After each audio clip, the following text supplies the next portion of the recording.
Alright, I've got two packages, but I'm going to begin with this one first since I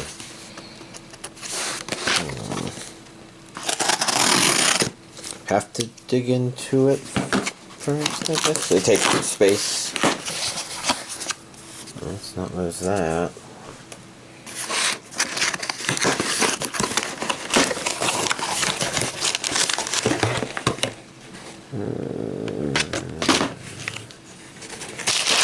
Yeah. The only thing in here, and then this package has two things. That's one of the doesn't have styrofoam things in it. I hope.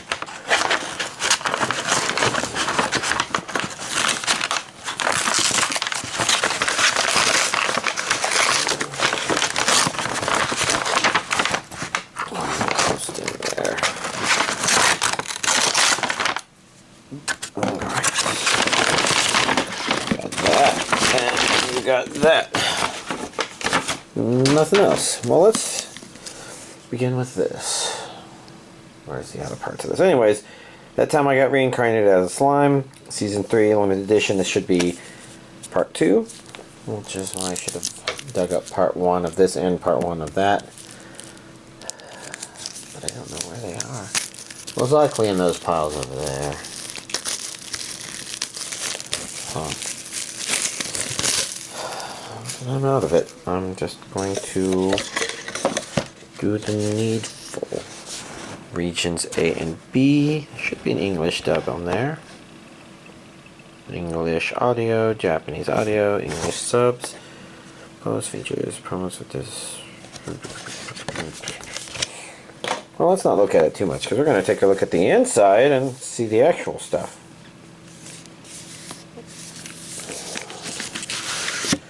The actual stuff. We'll begin with the DVD Blu-ray itself. A lot of the same artwork.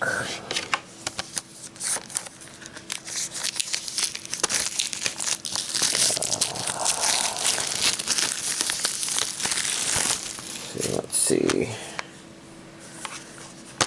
So this is Blu-ray DVD, so I would expect 4 discs.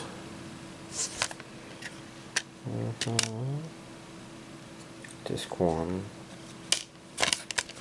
Disc 2, so it's Blu-ray 2, Blu-ray, so that was Blu-ray 1, Blu-ray 2, and DVD 1, and finally DVD 2. I don't remember what part 1 was like, but I like the Rimuru slime outing. It's pretty cool.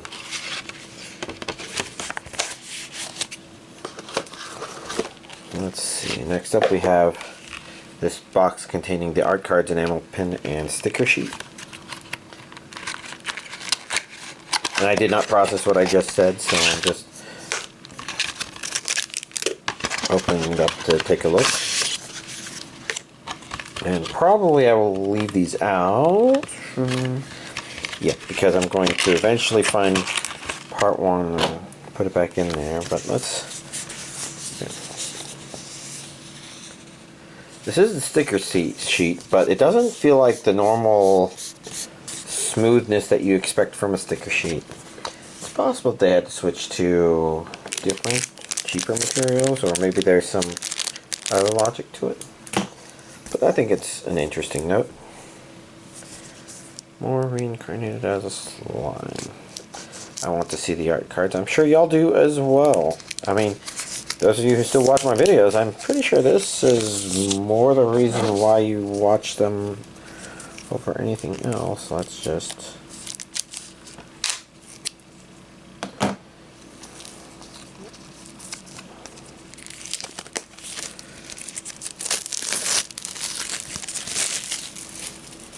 hold on, I'm throwing all the other plastic on the floor there, so now let's take a look.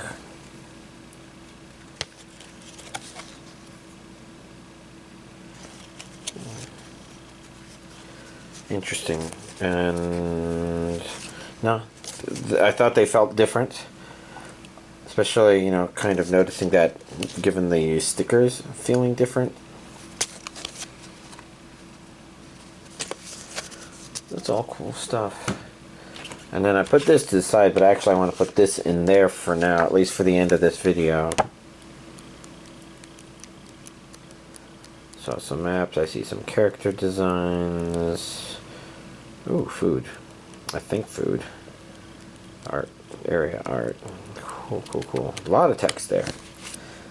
So, there's the art book in a nutshell. There we go. It wasn't wanting to go in there. Next up we have My Hero Academia Season 7 Part 2. And final season is Season 8, so this is here just as, you know, we're making more progress on the Season 8 finally. There's room inside to store Part 1. Did the Slime one mention that? This one didn't mention it, but that is the idea. Is, you know, they sell you the Part 1s, and then they can sell the limited edition to Part 2, which is different than it used to be like 20 years ago when. It's interesting because this feels like I can feel the separation of the cardboard, but that is not supposed to be something I take apart. Let's turn that audio down.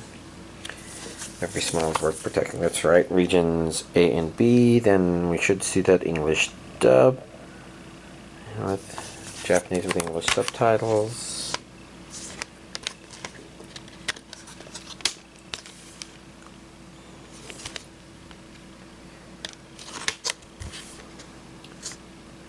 Pretty cool stuff. I'm not sure if I have too much more to comment on because I don't want to accidentally say anything that might be spoiler to people who are intending to watch that stuff but haven't gotten that far. It's always a risk when I'm opening something, so hopefully, you know, those of you.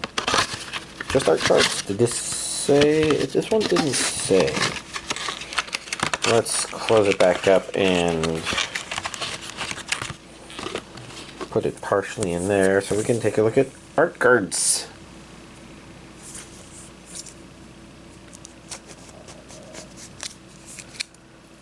Let's see. This time I think I got starting point with that corner. As you can hear, still beeping going on, so I didn't exactly mute it, I just kind of changed the audio to my headphones, whatever. It's all there.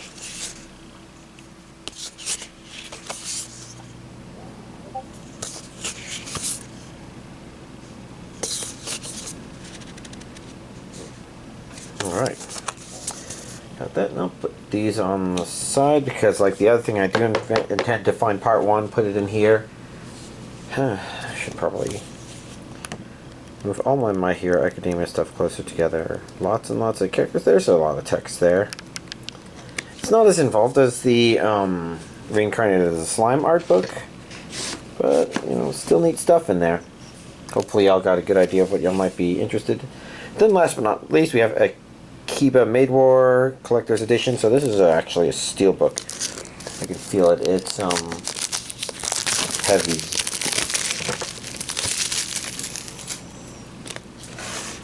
Let's take this off. Is there anything to look at here first?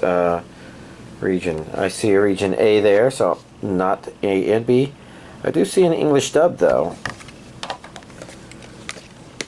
This came with a special booklet. That's a pig. I don't know much about the contents of the show. I think a coworker watched it and had generally good opinions on it. It's neat that we got 3 limited editions with art books.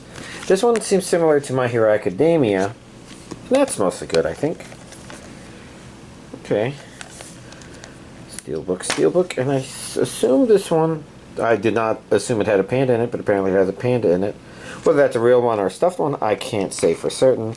But yeah, I was assuming it was Blu-ray only. 2 discs. That's disc 2. And here's disc 1. Intriguing. Alright.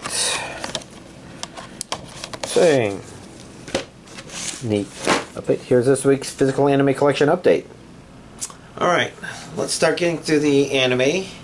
Not sure what this week is going to be like because it's Thanksgiving week, so I'm taking the week off in order to do a lot of cooking and food prep and dishes prep and whatever. Clean up afterwards. But the point is, we'll have to see how much energy I have for stuff. Because let's see. Because I'm going to start talking about the stuff I've watched independently of scheduled whatever and the stuff I've been watching with my Friday friend. But it's interesting to note that even though I watched My Hero Academia Final Season 8, Episode 164, I'm going to be quite behind because this week we're pretty much not going to get together because of Thanksgiving stuff. He's getting together with his family. I think he's got like 3 things planned. And just trying to make anything work for us is, I think, actually impossible because I think he's going to actually be doing something with his sister and his dad. Anyways, the point is, we're going to have that. And then this week, One Piece arrives. Since we're not going to watch that this week, we're probably going to watch it next week. So the next time I talk, we may have 2 or 3 episodes to talk about. But for the time being, we have Season 8, Episode 164. And what can I say about it? I think it was, yes. Now I remember bits and pieces and how it's doing a good job of staying interesting and engaging and moving forward and coming up with ideas. And some ideas I think it's, I don't know how to describe it. I didn't know how to describe it to the friend at the time, but enjoyable. So I'm going to miss the fact that I'm going to miss out on a couple episodes. But then we'll watch them all together and it'll be good. Then there's ReZero Season 3, Episodes 56 and 57. Yeah, we ended up not watching a whole lot this past week, I guess. I'm trying to remember all the reasons why. We might have just spent a lot of time talking. But for ReZero Season 3, 56, 57. Oh, yes. So it covered that, and it covered that, and that means it included Subaru's speech, which, if I remember correctly, when I watched it when it went live, I talked about actually quite liking it quite a lot. So the question here was, how did I feel about it English dub? And it's hard to compare. I just remember finding it touching, and I think it was still touching. I think it was still good. Good things. Unfortunately, we didn't move beyond that, but maybe it was a good pausing point because it is kind of a halfway through the season marker, I think. And unfortunately, it makes me remember a lot of things about this season that I thought about when I watched it. I'm like, I don't remember if I ever talked to anybody about some of that stuff. Interesting speculations. But, oh well. And then on my own, I watched episodes 4 through 6 of World End, and I think it's continuing to be intriguing. Neat show, I think. I feel like it's worth my time. I just am also exhausted. I haven't even been playing much in the way of video games, but I digress. Anyways, the point is, enjoying what's happening there, and it's doing interesting things, I think. Campfire Cooking Another World with My Absurd Skills, Season 2, Episode 7. Okay, okay, I guess that outing happened. I forgot if anything big happened. So, hard to remember what's happening in the episode, I guess. Hero Without a Class, Who Even Needs Skills, Episode 9. Okay stuff, I guess. The real problem with the show is, while it does kind of portray itself as a show about hard work, it really just doesn't feel like it. I think part of the problem is that our main character, as confident and competent as he is of himself, doesn't feel like somebody who's really training so much above and beyond everybody else that he should be doing anything. It should be, I think you can almost rename the anime Hero Without a Class, but secretly I have a secret class that makes me every class all at the same time, or something like that. Like, it almost feels like it's more that than what its premise is set up to be. I'm not sure if it feels like there's a really big goal for season finale sort of stuff. Just wherever it is in this second story arc, I guess. which is, it is what it is. Whatever. It's all stuff. May I ask for one final thing? Episode 9.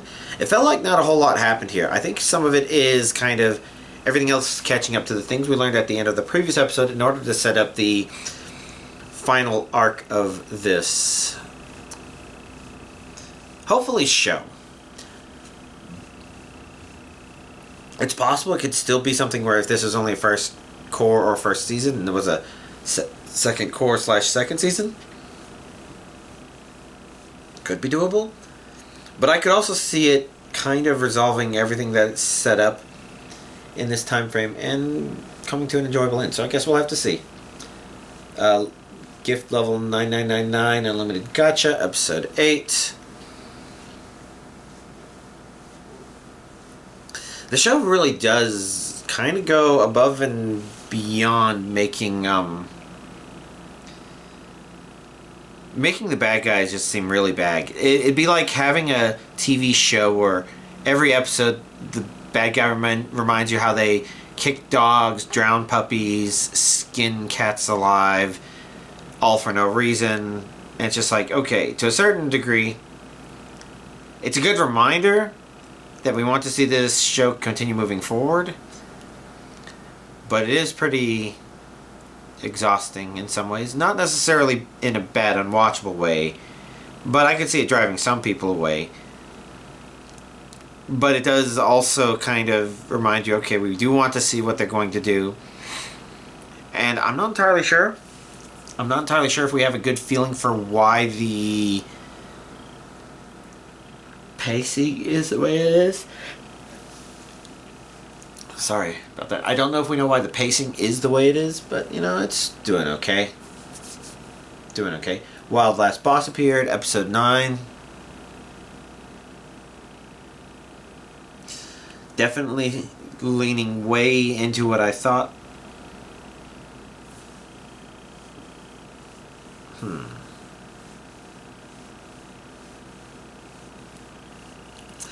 But it doesn't feel like, well, I mean, based on what's set up, it wouldn't finish in this season / core. Do I remember what they're about to do next? It's hard to remember. I remember how it ended, or I forget how it ended. But, oh yes, all that happened. More complicated than the simple twist that I also wondered if was kind of what it was doing, but curious. Okay episode, I guess. Tales of Wedding Ring, Season 2, Episode 8. I think it's good episode, kind of exploring sort of the, maybe not the heart, but kind of the most dissonant feeling part of the show, I guess. If that makes sense. I think I've made comments back and forth on this, but overall I feel like it feels like it's staying maybe not story relevant, but thematic or narratively on par for the kind of show it's been so far. So decent stuff, I guess. Spy Family, Season 3, Episode 45. You remember how last week I was just complaining about how the numbering changed again? The numbering changed again. And so now instead of the number of episodes into the season, once again it's the number of episodes to this series as a whole. I don't know what the hell is fucking going on here. But what happened in this episode, I think, oh yes, I was afraid that there was going to be a, Your Forger moment in there. And, like, it feels like, while I know y'all are wanting to see it as much as I do, it also sort of feels like this needs to be something that isn't about the two of them yet. And instead, it needs to be something that's really Anya strong. And, you know what? I think it actually did a pretty good job. I think I mentioned before what I kind of want to see come out of it, and it'll be interesting to see if that does come out of it. Yeah, we'll have to see. To Your Eternity, Season 3, Episode 8.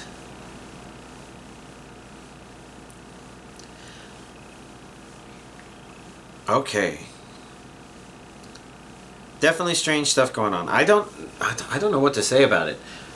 I do know that I do fire up some boba tea for every one I watch. If it's late enough at night, it's going to, of course, be caffeine-free tea, but maybe I've already said that before. I appreciate this third season continuing, though. Gachiakuta, episode 20. I think the car part was a little overdone, but not necessarily bad, just more like, you know, I'm kind of always on the edge for the show of, is it doing too much to take my attention away from what I feel is the main character and whatever story they're doing? And this one didn't feel like it, but, you know, the car part at the very beginning sort of made me worried it was. But overall, I think a fun episode, continuing on through stuff and thinking its way and feeling its way through stuff, and I think addressing some not tertiary, secondary issues beyond the main one for our main character that I think are important things for it to tackle, and I'm glad it's tackling them. So overall, good episode. Dad's a hero, Mom is a spirit, I'm a reincarnator, episode 8. This episode was finally starting to slow me down a bit, because it's dealing with stuff where it's just like, oh my god, this family's a fucking mess. And not in a, oh, yeah, well, just, you know, happened to be that way. I think it sort of did, but for us, the audience, it's just sort of like, why are all these people not sitting there thinking about themselves and saying, man, this is what I'm doing? You can at least have some sympathy for the daughter, because, you know, she's still young, she's still growing up, and she's still figuring all that stuff. And I'm not even talking about the reincarnator daughter, but the other daughter. And I think there's some sympathy there of I do know what I wanted to get out of the episode was I wanted to see her become friends with Emily, the reincarnated girl, who's becoming more important and more central to story stuff that's going on. But also this episode, she got a bit of a backseat for other things that needed to happen. And yeah, just kind of a nice show to have on. I'm not sure what to think about this show as a whole, because I'm not quite sure what the final goal really needs to be, and it feels like it's doing stuff even if that isn't necessarily a, yeah, and here's the theme of the anime the whole time. It's sort of like, you know how Hero Without a Class would have been actually a pretty decent show if it was about a guy who tried hard and how it kind of reflected in the stuff, and not a guy who tried hard and so he was just casually better than everybody else. And then when he wasn't, and blah blah blah blah stuff. Gatherer's Adventure in Isekai, episode 9.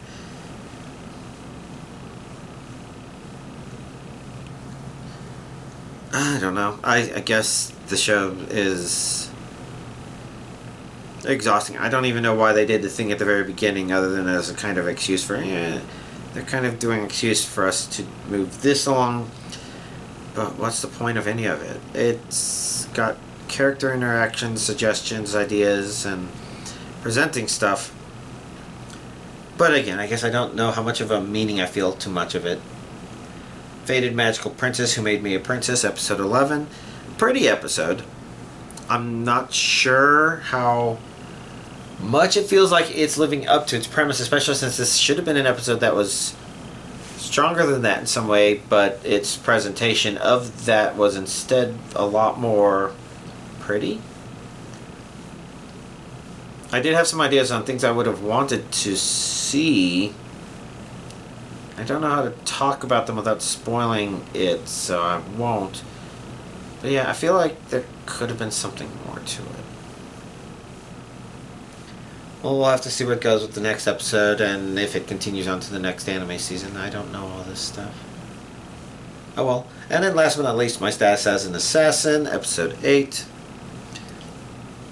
Interestingly, this episode felt like it was the least narratively moving forward too fast, even if executionally it's never felt that way.